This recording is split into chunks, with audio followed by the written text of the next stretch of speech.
In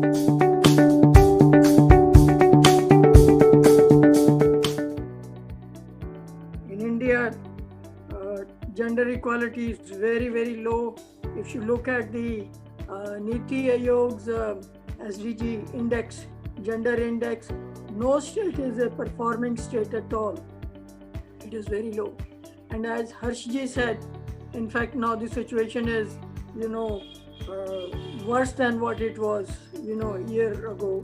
And that is because of the pandemic. We all know that each presidency, when it comes to that, they decide one at least topic of their own. All other issues continue to be emphasized upon, which have been agreed upon, but certainly they add one which is most important to them, and let us see what issue the government has yet to decide on that.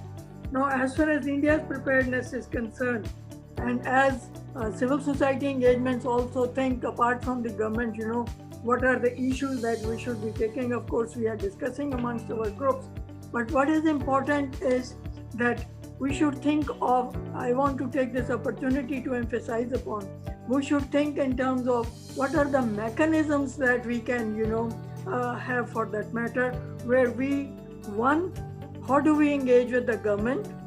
Number two, how do we engage with ourselves, the engagement groups?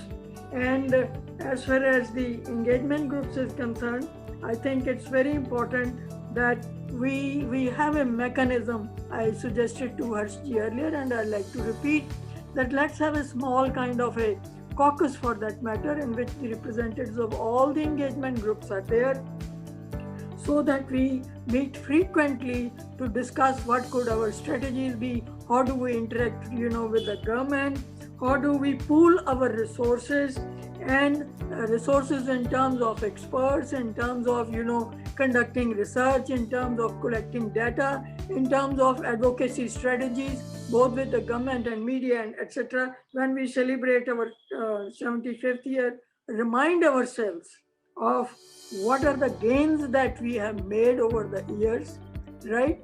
And where are we missing on that? Where is the pushback? So how do we push back for that matter?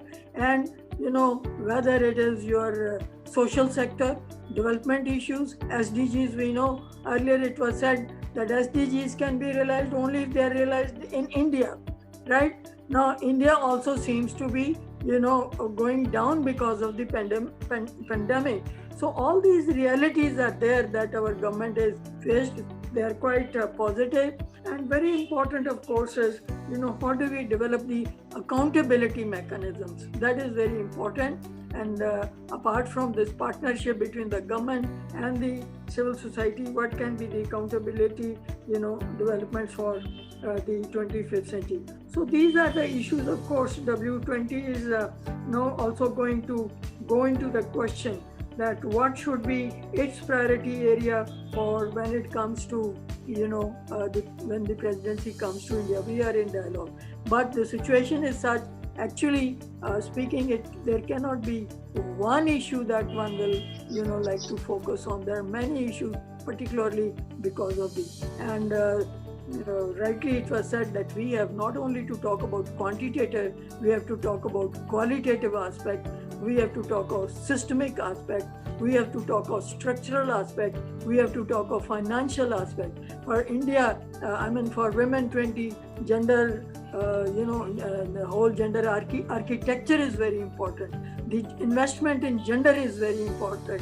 So when we talk about gender investment, naturally health comes, education comes, digital comes. We know as a result of pandemic how when the schools are closed and online things are there, it is the girls, 132 million or probably 182, I am not exactly remembering the figure. What is important for us is to think of mechanisms, one mechanism amongst the engagement groups, and secondly, a mechanism with the government, so that in partnership of the government with the society, we see the 2022 G20 presidency is a very, very productive presidency, not only for India alone, but for humanity and the global architecture. Thank you very much.